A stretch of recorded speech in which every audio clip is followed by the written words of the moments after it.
కళ్ళలో కోరికలు గుండెలో భారం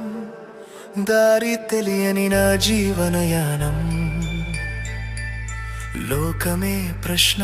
నేనే సమాధానం నీ పేరు పిలిస్తే చీకటికి విరామం ఏడు కొండల వైపు అడుగులు వేసా ఏ నమ్మకమో నన్ను నడిపే శ్వాసగా